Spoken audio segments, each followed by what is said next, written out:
impormasyon kaugnay ho nitong mga dapat ho ninyong malaman dito sa lalawigang Kapampangan at sa buong Central Luzon. Ang inyong nakikita ay real-time weather satellite image via AccuWeather. Like nyo na ho at i-share nyo na itong ating stream at magkwentuhan po tayo ngayong Tuesday morning, November 19, 9:53 na po ng umaga. Mag-comment lang po kayo dito sa ating comment section. At babasahin po natin, i-flash natin yung inyong mga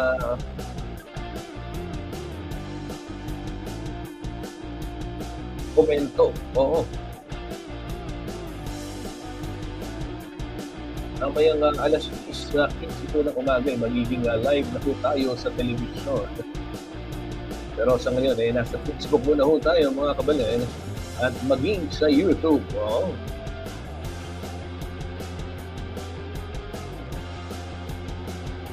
Mga nakikibalita sa oras na ito, bigyang daan muna natin yung latest update ng Pag-asa. So, para malaman ho natin kung ano yung magiging lagay ng panahon ngayong araw. Ito ho mga kabalin.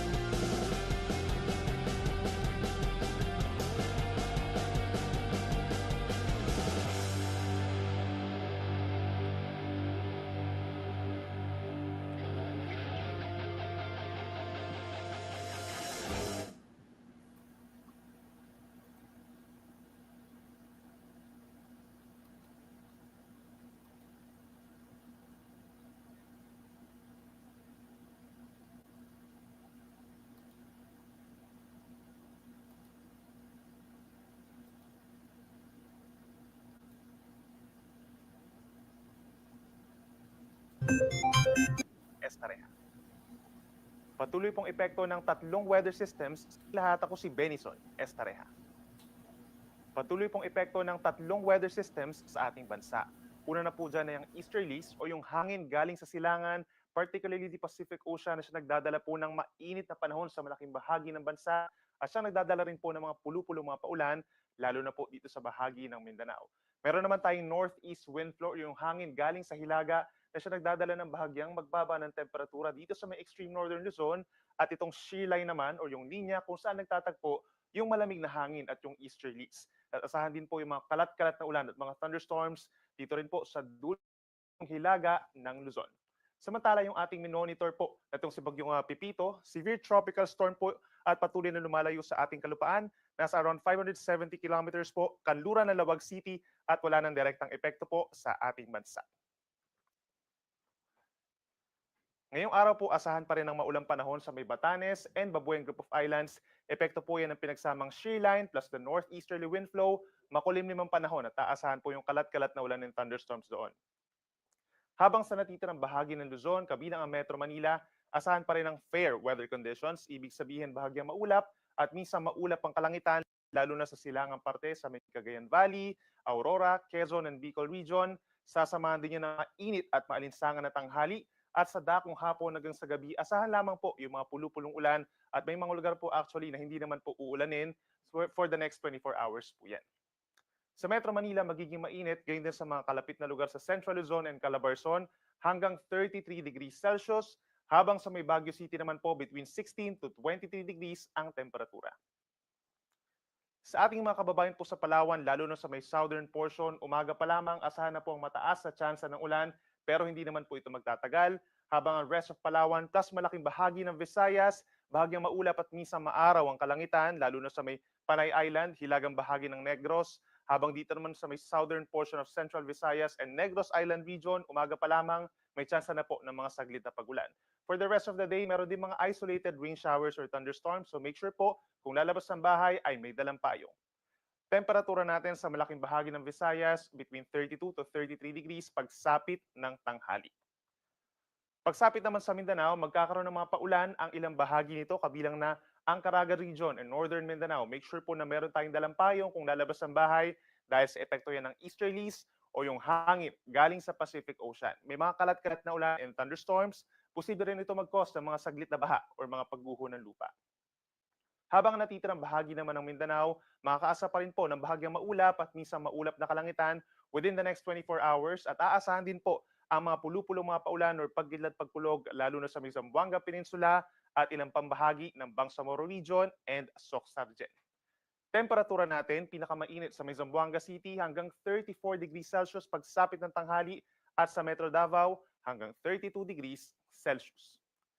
Sa ngayon po dahil dun sa pag-ihip ng northeast wind flow ay meron pa rin tayong gale warning hanggang 5 metrong taas na mga alon sa may extreme northern Luzon, particularly sa Batanes, Babuyan Islands at Hilagang Baybayin ng Ilocos Norte. Delikado po yung mga magiging pag-alon na ito, maaaring pagbawalan, lalo na yung mga small sea vessels. Medyo maalon din po hanggang 3 metro sa natitirang baybayin po ng northern Luzon at central Luzon, habang ang rest of Luzon plus Visayas and Mindanao between 0.5 hanggang 1 metro po ang taas sa mga magiging pag-alon, maliban na lang kapag may mga thunderstorms, posibleng umakyat pa ito hanggang 2.5 metro. At para naman sa ating 3-day weather forecast, either today or bukas, posible na po magsimula ang northeast monsoon or amihan.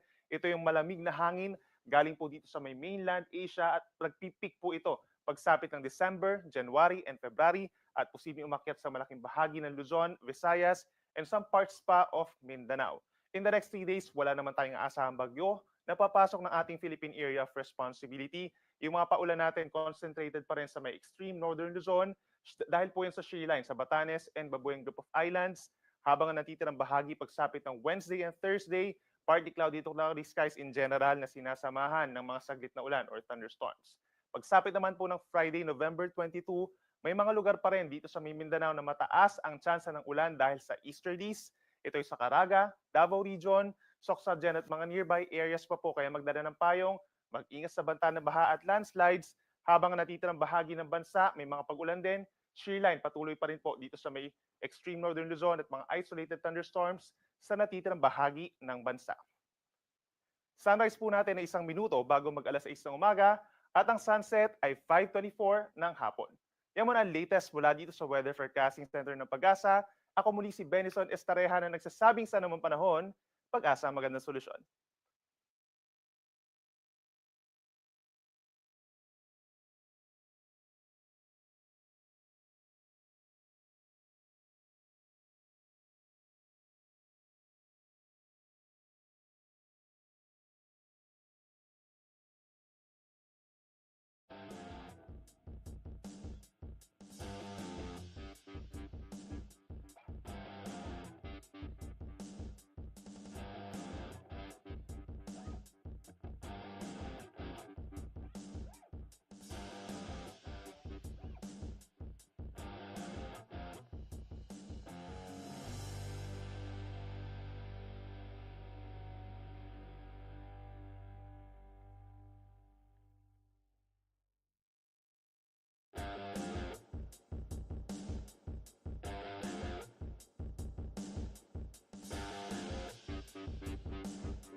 Good morning. Magandang umaga po mga kabalen. Welcome po sa ating CLTV 36 news stream. At live ho tayong napapanood ngayong Martes ng umaga, alas 10:15 na po. November 19, 2024. Ako po ang inyong news streamer, Justin Dizon. Samahan niyo ako mga kabalen na magbantay sa iba't ibang kaganapan dito ho sa ating lalawigang Kapampangan. At ito ho mga balita, makibahagi po kayo sa ating discussion sa comment section. Welcome po dito sa ating news stream.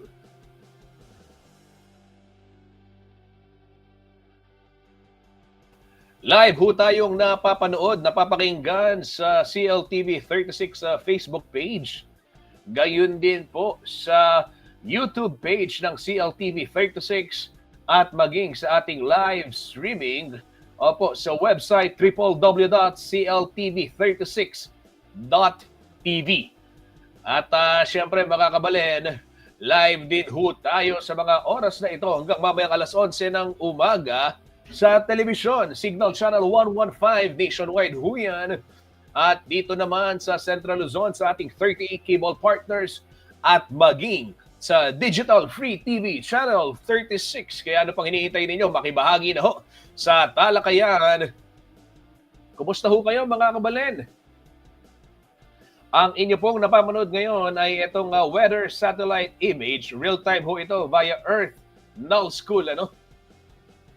At alamin din ho natin sa mga oras na ito yung magiging lagay ng panahon. Marami hong nagtatanong sa ating mga kababayan, kumusta na ba itong magiging lagay ng panahon, at mararamdaman pa ba natin yung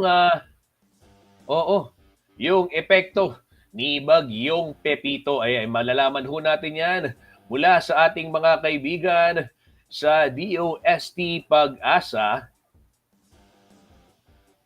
Ito, inihahanda ko lamang ho. Kayo ho ba, nakapaglaban na at kumusta ho kayo? Yung ating mga kababayan sa Aurora, kumusta ho? Batay ho dun sa huling report na tinanggap natin mula sa RDRMC, umabot ho sa mahigit 900 bahay po yung nasira. At 800 plus po doon yung partially damaged, habang 40 plus yung totally damaged. Nakakalungkot ho at itong ganitong pangyayari. Sana ho hindi na masundan pa at upang sa gayon makabawi-bawi ho itong ating mga karehiyon, itong ating mga kababayan dyan po sa Aurora. Mamaya po sisikapin namin ihatid sa inyo yung iba pang mga update kaugnay ho nitong epekto ng Bagyong Pepito sa lalawigan ho ng Aurora.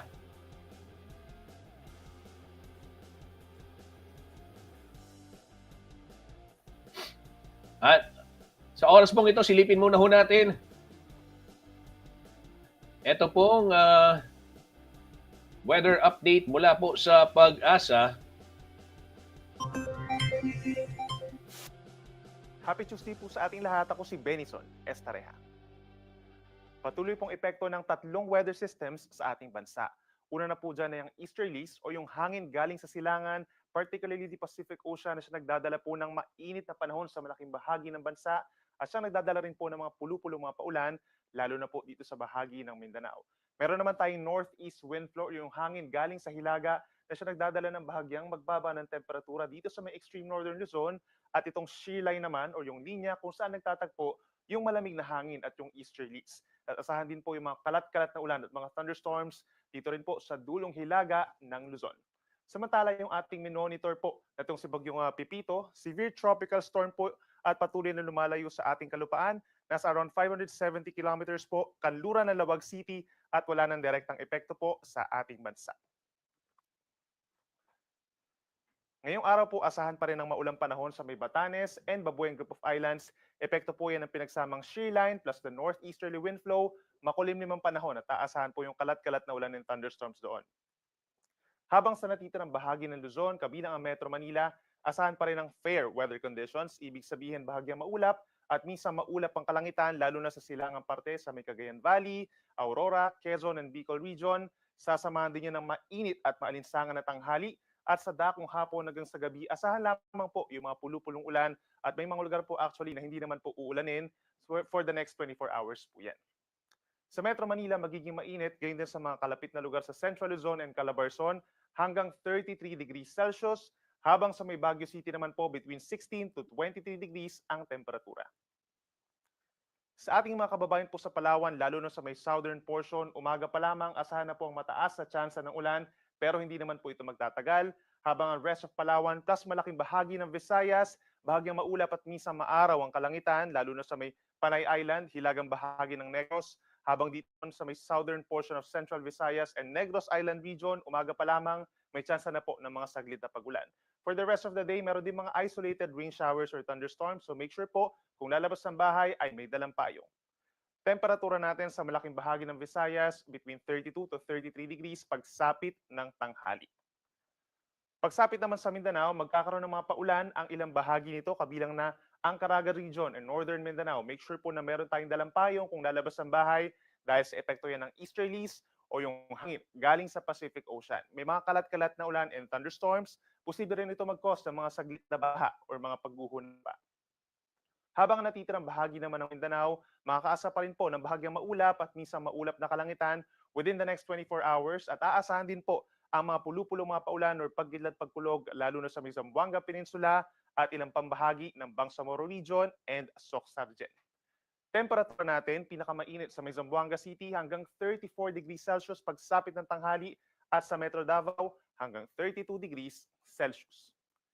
Sa ngayon po dahil dun sa pag-ihip ng northeast wind flow ay meron pa rin tayong gale warning hanggang 5 metrong taas na mga alon sa may extreme northern Luzon, particularly sa Batanes, Babuyan Islands at hilagang baybayin ng Ilocos Norte. Delikado po yung mga magiging pag-alon na ito at maaaring pagbawalan, lalo na yung mga small sea vessels. Medyo maalon din po hanggang 3 metro sa natitirang baybayin po ng northern Luzon at central Luzon, habang ang rest of Luzon plus Visayas and Mindanao between 0.5 hanggang 1 metro po ang taas sa mga magiging pag-alon, maliban na lang kapag may mga thunderstorms, posibleng umakyat pa ito hanggang 2.5 metro. At para naman sa ating 3-day weather forecast, either today or bukas, posible na po magsimula ang northeast monsoon or amihan. Ito yung malamig na hangin, galing po dito sa may mainland Asia at nagpipik po ito pagsapit ng December, January, and February at posibleng umakyat sa malaking bahagi ng Luzon, Visayas, and some parts pa of Mindanao. In the next 3 days, wala naman tayong aasahang bagyo na papasok ng ating Philippine Area of Responsibility. Yung mga paulan natin concentrated pa rin sa may extreme northern Luzon dahil po yan sa shear line sa Batanes and Babuyan Group of Islands, habang ang natitirang bahagi pagsapit ng Wednesday and Thursday, partly cloudy to cloudy skies in general na sinasamahan ng mga saglit na ulan or thunderstorms.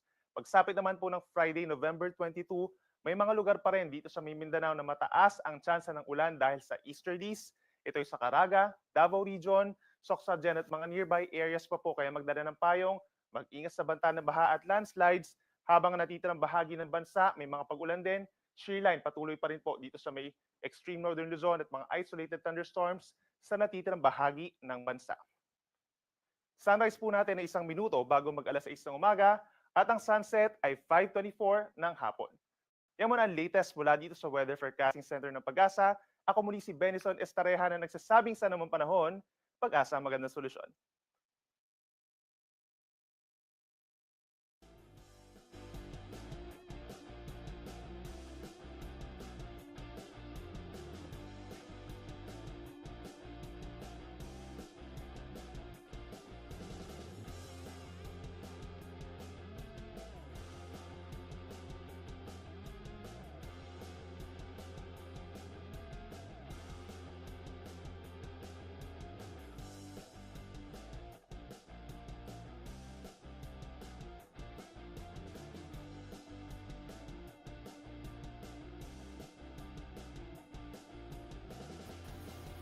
Ito mga kabalin, silipin naman ho natin ang lagay ng trapiko sa North Luzon Expressway. Nakita natin umaaraw na at sana ho magtuloy-tuloy na itong ganitong Oo, etong ganitong panahon, eto ho mga kabalen na meron hong, bago ko, isa-isahin itong, inyong nakikita sa inyong screen mula po sa NLEX Corporation. Eto ho si Liana Canilaw ay, papunta ho sila ngayon sa mga, lantern makers, ng Giant Lantern Festival. At, kasama ho nila yung ibang mga miyembro ng media, gayon na rin ho itong, mga opisyal at, miyembro ng komite ng, Giant Lantern Festival 2024. Mamaya po ihahatid namin sa inyo live ito pong kanilang, pag-iikot ano, sa mga lantern makers. Opo mga kabalen, ay mapapanood ho ninyo ang Giant Lantern Festival sa darating na December 14. Araw ho yan ng Sabado.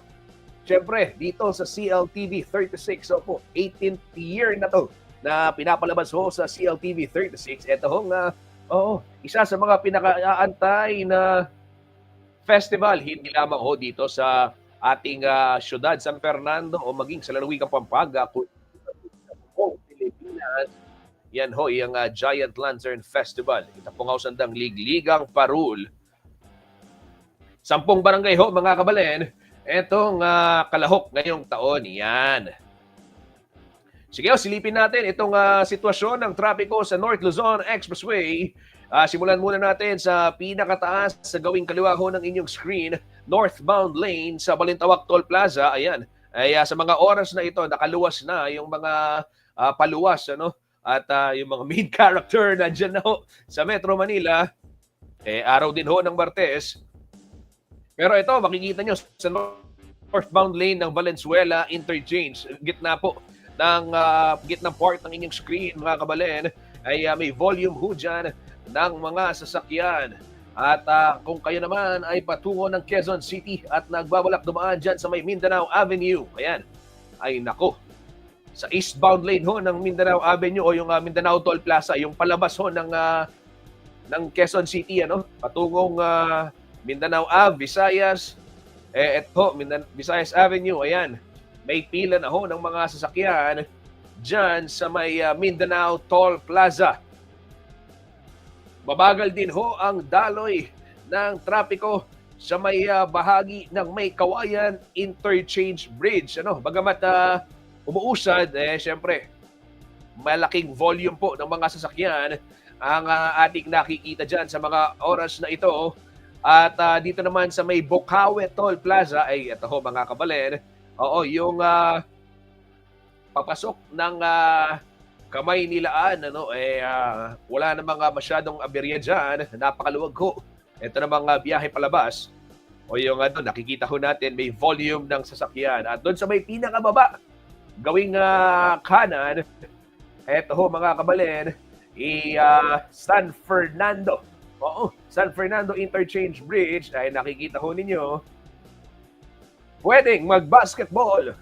Maluwag na maluwag po ang kalsada sa mga oras na ito.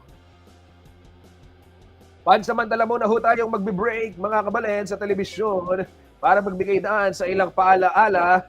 At sa ating pagbabalik, silipin naman ho natin yung mga ibang balita sa Facebook page ng CLTV 36 News at yung iba pang mga update na dapat ho ninyong malaman sa mga oras na ito. Huwag ho kayong aalis, magbabalik ang CLTV 36 News Stream.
nagbabalik po ang CLTV 36 News Stream at tuloy-tuloy ho ang ating paghahatid ng mga balita sa inyo mga kabalad. Makilahok po kayo dito sa comment section. Oo, mag-chat tayo ha. Sabi ko nga kay sa mga viewers ng CLTV 36 yung mga nagtatanong dati, yung Music Zone, no. Ayan si Karen. Sabi, yung Music Zone, yung panahon po namin, no, nung kabataan namin, sikat na sikat itong Music Zone, at cellphone pa noon, panay ho yung aming pagchat-chat doon sa doon sa Music Zone, At gusto naming makiisa, maki-join doon sa mga grupo. Parang gawin ho natin parang Music Zone ito mga kabalit, at magkwentuhan po tayo. Yan, good morning po mga kabalen. Samahan niyo po kami dito sa ating news streaming.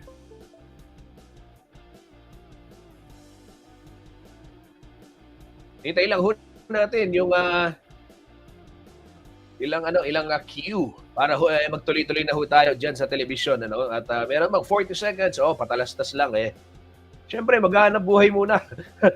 Etong si Renz Korea. Hi Renz, kumusta? Kumusta dyan sa MCR? Minabati ho natin yung mga kasamahan nating nagbabantay ng antena at ng transmitter ng CLTV 36. Paring Vic. Yan, kumusta ho?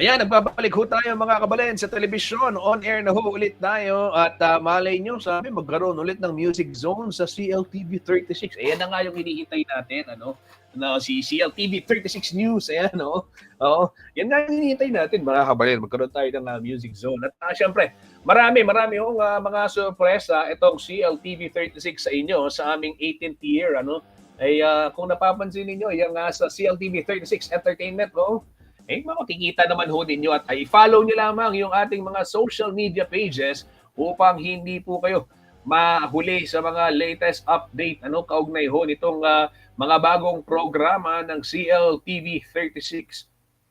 Tuloy-tuloy ho ang ating paghatid ng balita at impormasyon sa inyo sa mga oras na ito. Eto, kabalad, silipin ho natin itong sitwasyon dyan sa may Pinak sa barangay, yung bahagi sa bayan ho ng Candaba, Pampanga. Ayan,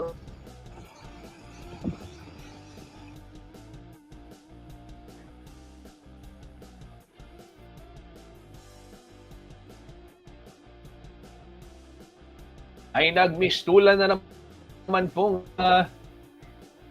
dagat, water world.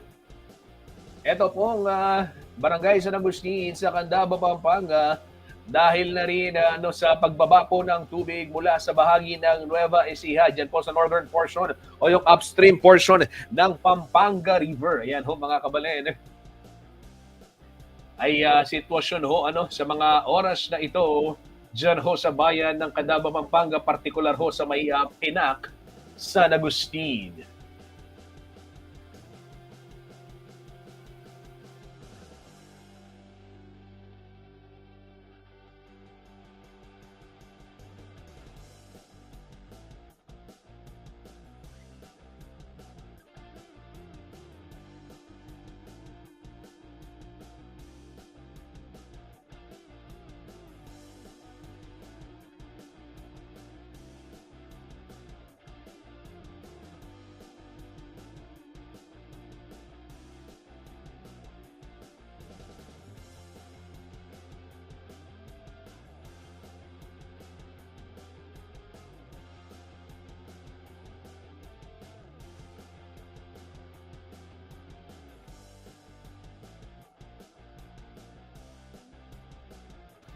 Tuloy-tuloy ho tayo sa ibang mga balita dito sa Facebook page ng CLTV 36.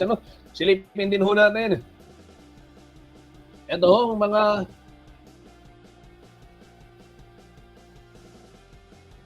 itong power interruption. Tapos na ho ito, At kagabi, mamaya magpo-post ho tayo. Ito, sa mga nais naghahanap ng kanan, pwede ho ninyong puntahan ito pong bagong exhibit dyan sa Clark. Oo mga kabalen, ito yung bagong exhibit dyan sa Clark. Ito po yung Vespa.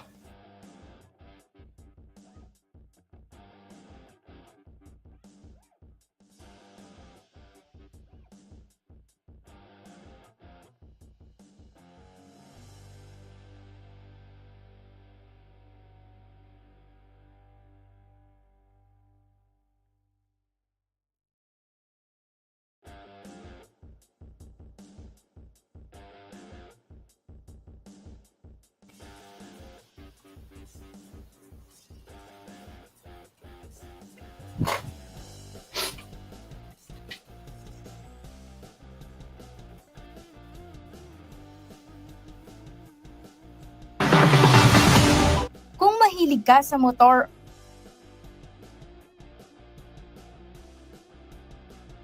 loob ng Clark Museum sa Clark, Pampanga. Ito ang Vespa exhibit kung saan nasa 30 iconic Vespa motorcycles ang nakadisplay. Ang Vespa kasi when Steve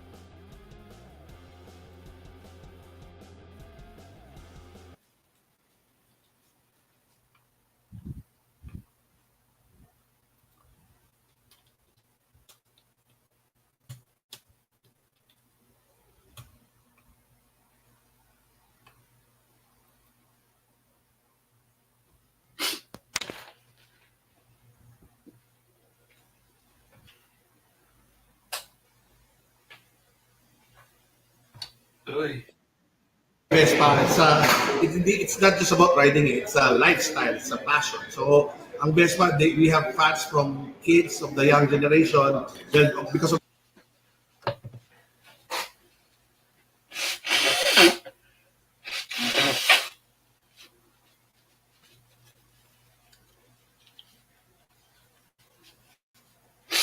Ay.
Kung mahilig ka sa motor o vintage stuff, siguradong mag-e-enjoy ka sa pinakabagong atraksyon sa loob ng Clark Museum sa Clark, Pampanga.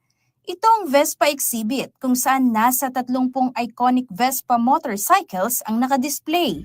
ang Vespa kasi when Steve Vespa, it's not just about riding it, it's a lifestyle, it's a passion. So, ang Vespa, we have fans from kids of the young generation because of the movie Pixar Luca. So hanggang sa matatanda kasi since 1947, 1946 may Vespa na. So it's maskin usually ang tao maskin hindi niya kilala yung Vespa brand. Alam niya yung itsura ng scooter. Pag sinabing scooter, we have this certain look. Isa sa pinakaagaw pansin dito ay yung 1947 model, ang pinaka-vintage sa lahat ng collection.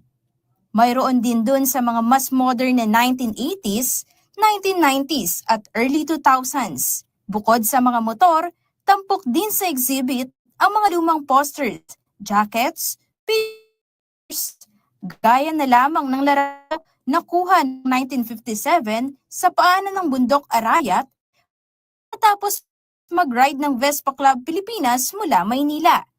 Legit old school, ika nga.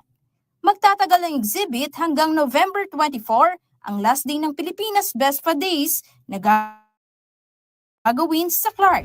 On November 23 and 24. So this is para sa school fair ng mga nagbe-Vespa. So may mga activities, may mga bands, may dinner, may mga exhibitors, so may mga cultural performances. So yung mga tiga Central Luzon, mga Kapampangan na mahilig mag-Vespa o gusto mag-Vespa, this is the perfect time para bumisita kayo sa Clark.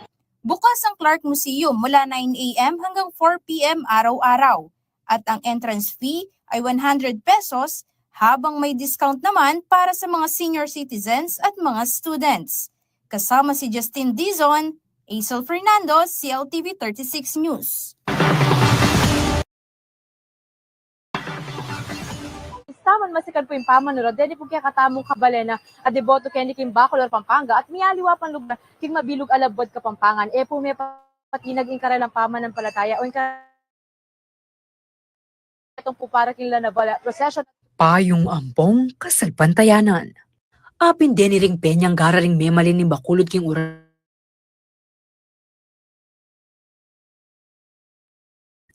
May daw ni kasabenan ni kapag masosyo king kaaduang dalan at lumpulit siya makafiesta na at kapasalamatan king Indo at Rina na ning balen in Nuestra Señora del Santísimo Rosario de la Naval.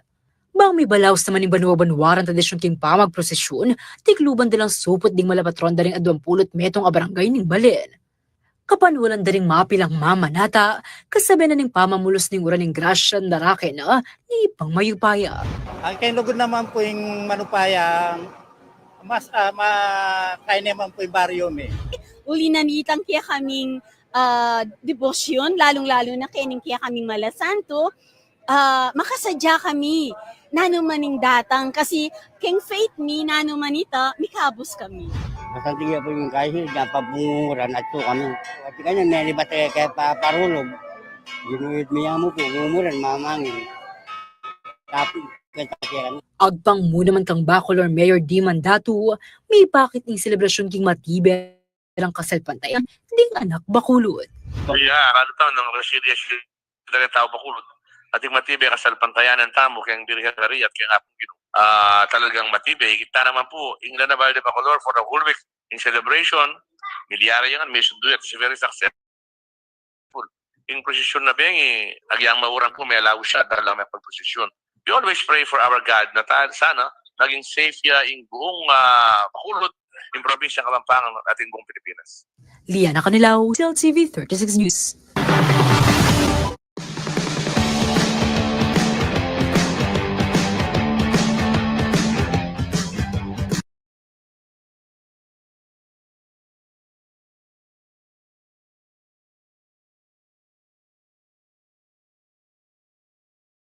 Brio pang at tunay ngamyam? Atin ng duman. Katuklunan ng Nobyembre o Disyembre o pang at tunay ngamyam? Surot na la naman bunga rin lakatang maluto. Ingpa ni batanan ng Kapampangan heirloom delicacy at duman. Muining duman talaga na yung magpasko. Pauli na nitang yung bibya mong bunga keng lakatan na maluto. Yapin niya yung ngamyam. Nung alang ngamyam, ay mamunga. Andiyan pang laldo, bisa ka te bisa, mamungaya pa mo rin, karas na ning amyam. Detang tina na mga Abril, Mayo.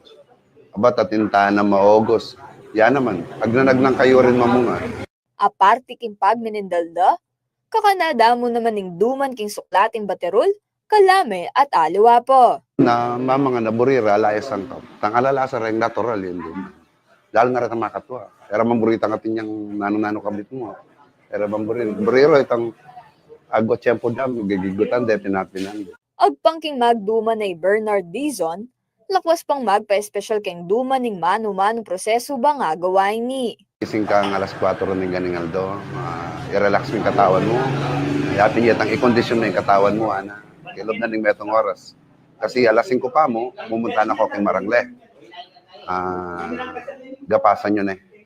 Gapasan nyo na itang malago na. Itang ating laman. Hindi karas ka rin, garas na kayo ng palbabewan.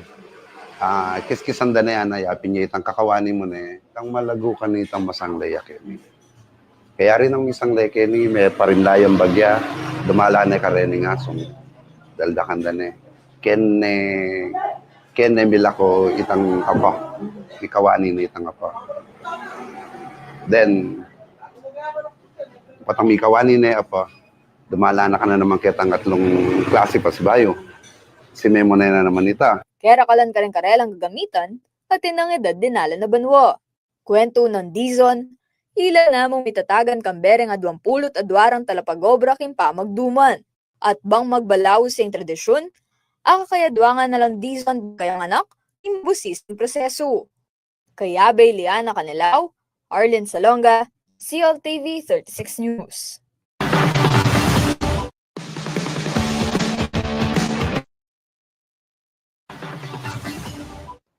Kinat muyang tula ing dala na ning barangay Kababangan king Bacolor, Pampanga, pauli na ning Pialong Bacolod, nakining lokal kapanibalan, ngening doning Domingo, November 18.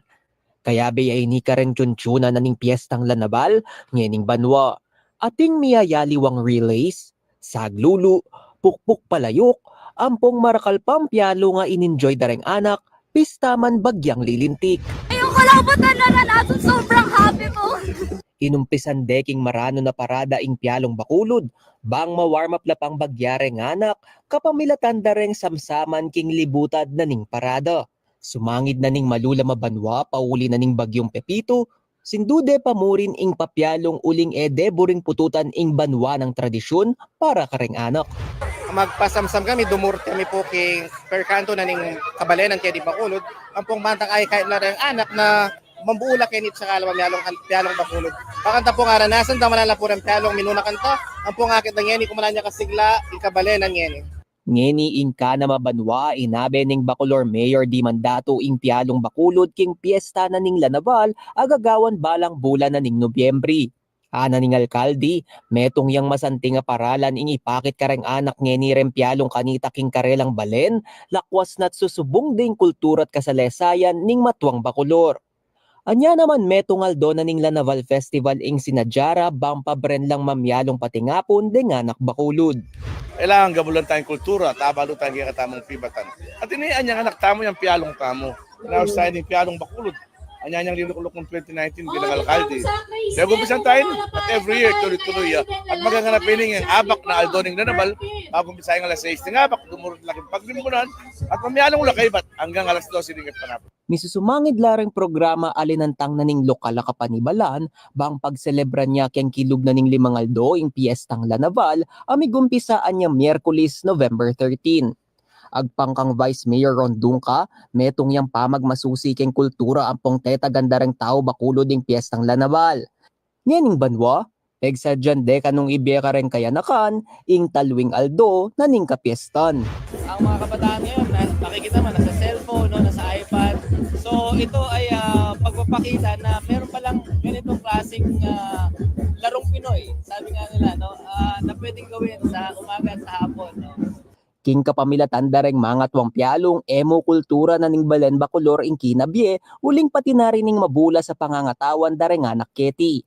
Ing takbangay ni na ning lokal na kapanibalan, babalik to reng anak kanitang simple pa ing bie, nung nuka rin aso kadyang masaplala ing meto nga palen, King Kayli, ampong tula, dareng anak kamamyalungan, King Kilwal.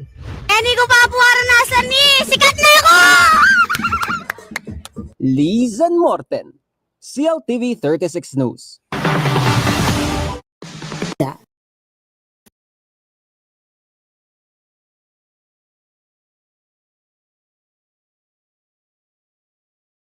Metong karing peka maragulang pong peka pamosong kapiestan keti lagwad Kapampangan, tiyapining Sinukwan Festival, o ingaw tamong Mother Fall Festivals. Aldo ning Domingo, November 17, opisyal na merapat ing opening ng Sinukwan Festival 2024 kay Robinson Star Mills.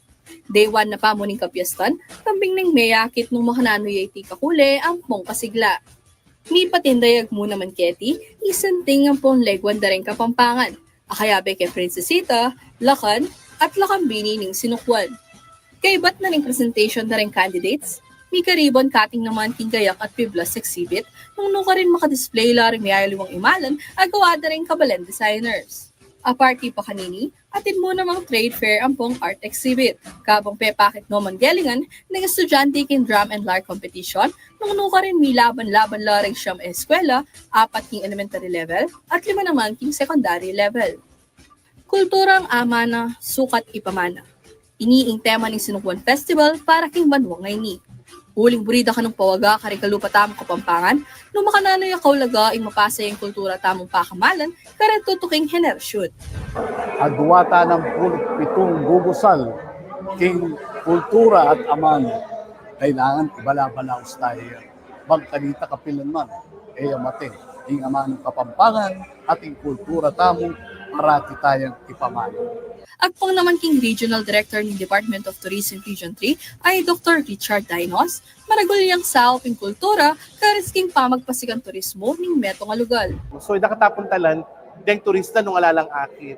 So yung kaya katamong Gelingan, yung kaya katamong Legwan, yung kaya katamong Kasalesayan, yung kaya katamong natural heritage, pamanang day, ang po yung kaya katamong cultural heritage. Putang piyabe-yabe mo rin, apin ding papakita mo, nabibenta mo na malaguying Pilipinas, malaguying Balen, malaguying Kapampangan. Kultura pong tradisyon mo naman kano, ing mamye identity king Labwat Kapampangan. So dito kaya katamong gawa, whether it's music, it's a dance, it's literature, or visual arts, for that matter, any form of arts, apining mag-define kaya katamo bilang Kapampangan, bilang Pilipino. Para karang bisang tumagon, manalbe ang pong makasayaking Sinukwan Festival. Dakal pang exciting activities ing malyari yung paniglon. Manibat king Marquez, November 19 hanggang king November 30. Ashley Punzalan, CLTV 36 News.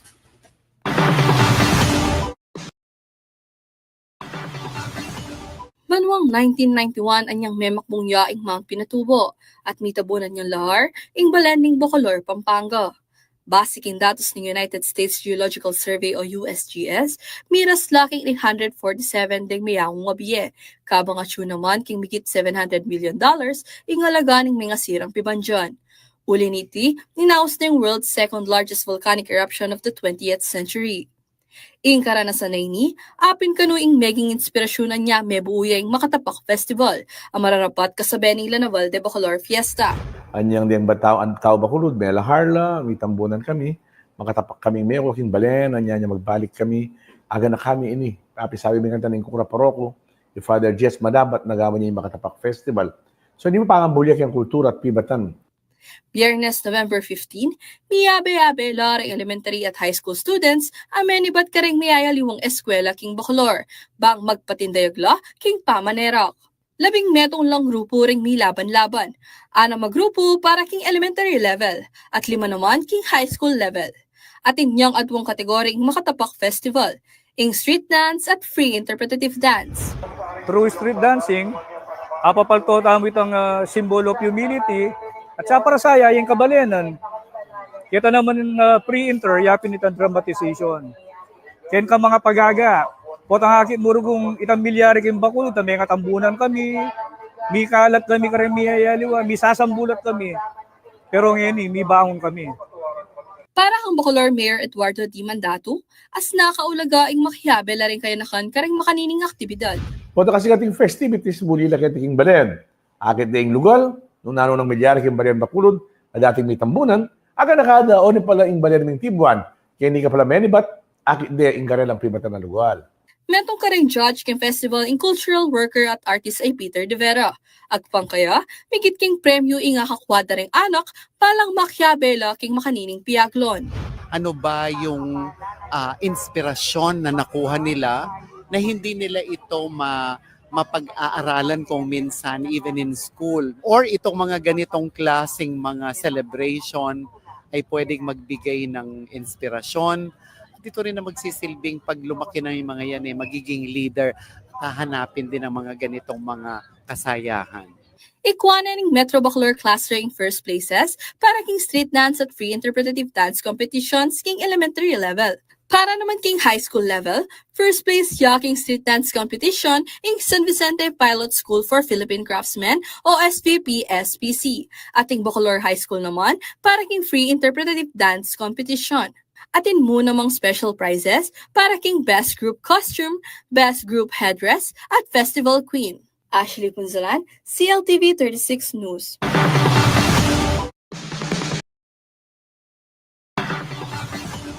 Patuloy ang legal battle sa pagitan ng Metro Clark Waste Management Corporation o MCWMC at Clark Development Corporation o CDC, kasama ang Business Conversion and Development Authority o BCDA.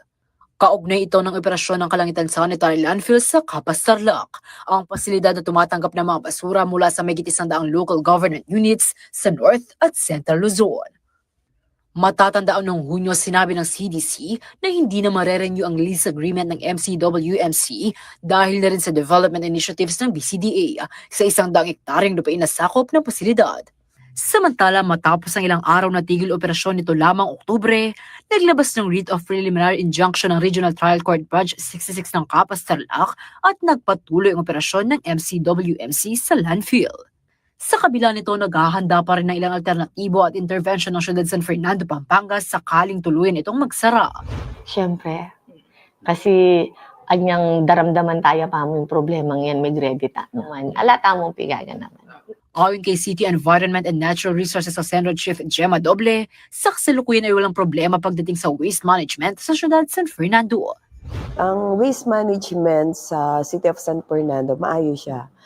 I'm proud to say that we are always an awardee when it comes to the regional interagency compliance assessment and also a constant awardee in the implementation of environment programs and projects. So right now, we do not have problems when it comes to the implementation of the policy in the waste management, especially in solid waste, like the no segregation, no collection, and even up to the final disposal, which is, as per RA 9003, the final disposal should be at the engineered or accredited sanitary landfill. Aabot daw sa 120 to 125 tons ng residual waste ng syudad ang nadidispose araw-araw sa Kalangitan Sanitary Landfill. Even with the Metro Clark as the final disposal, we have so many intervention made for the waste reduction. We do not have to worry because our conveyor will be installed. So our plan B is we will have our residual compartment on which the residual waste will be baled for the final disposal. Still, the final disposal is with the accredited sanitary landfill. Ini-inspect din daw ng Senro ang iba pang sanitary landfill facilities na nag-o-offer ng serbisyo. We have to check the facility if it conforms to the law under RA 9003 that the sanitary landfill should have the lining, it should have a leachate fan, it should have a precautionary measure not to pollute the land. Liana Canilaw, CLTV 36 News.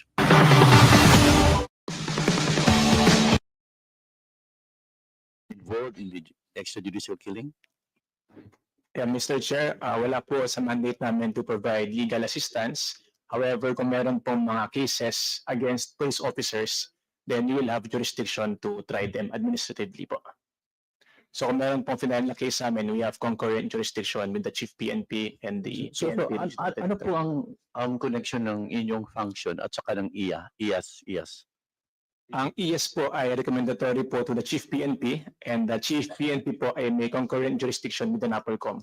Bale po kung meron pong case against a police officer for grave offense, pwede po nilang i-file sa IAS, pwede rin po sa NAPOLCOM. Okay. So yung mga pumupunta po sa inyo ng cases ay nagagaling po, nag-originate sa IAS, di ba? Hindi po, Mr. Chair. Hindi. Yes po. Pag po IAS, yun po ay pumunta sa Chief PNP po. Pag po sa NAPOLCOM is original jurisdiction. Also, you decide, NAPOLCOM. you make a final decision on the cases that are brought to you for resolution, parang ganon? That is correct, Mr. Chair. Okay. I'm good, Mr. Chair. Yes, thank you, Congressman Lacharon. Gerald Torre, kasi meron ditong 398 na may kaso, di ba? At 195 yung natanggal, no? Bilang ikaw yung head ng CIDG, no? Probably you can somehow revalidate itong mga kasong to para malaman natin sino dito talaga yung mga naging biktima na sumunod lamang talaga. Kasi alam mo, very special case yung sa war on drugs na to eh. Kasi nga iba-iba yung pronouncements dito na ating nadinig, and that's the reason why medyo naligaw yung iba natin mga kapulisan. At kanina nga may binabanggit si Chairman Caraps that those na-dismiss, no? At may mga kaso pa sa ngayon, medyo nawindang sila dahil napalagay sila doon sa mga drug list eh. Yes, May mga ganong kaso na hindi natin naiwasan because of the different well, may policy, tapos pag tinignan mo naman yung CMC 16-2016, may negation, may neutralization, di ba? Talagang magugulo ka kapag ang level ng iyong knowledge ay yung non-well experienced yet, no, ng mga kapulisan natin. Like for example, sila, di ba? Yung mga sergeant, mga captain, major, di ba? Tapos ang nag-order sa kanila general. So yun ang nag-order ng general, talagang yun ang ano nila, yun ang utos sa taas. So can you kindly look on these cases ng 398 at yung mga 195 na natanggal? Yes, sir. We'll do, sir, and I'll give you feedback. At tell us, no, para at least malaman po natin kung magkano yung pondo na ilalagay natin. Asap to sa General Torre, Yes, sir. Kasi para at least malaman po natin magkano yung pondo na ilalagay natin. Specifically, those who were agreed. You know, agreed sila eh. Kasi makita mo na talagang sumunod lamang sila eh sa utos. So, we will be handling this with the assurance from this Congress, no, na mabigyan po natin sila ng kakulang-tulang na legal, no? Kasi ganyan sinabi ni Chairman Barbers, magastos to eh. Affidavit lang, magkano nang gagastusin mo eh. So, before we proceed, the Chair would like to acknowledge the presence of Congressman Richard Gomez and Congressman Sergio Dagok. Pero tapusin muna natin si Captain Ronnie Pereño, saka babalikan kita pare. Tapusin ko lang si Captain Ronnie Pereño, and then yung I think ito yung family na namatayan, ano? Kayo, no? So, ano muna, si Captain Pereño, you are now recognized. Good morning, Your Honors. I'm Police Captain Ronnie Areño, assigned at Quezon City Police District. Before you proceed, 1 minute suspension.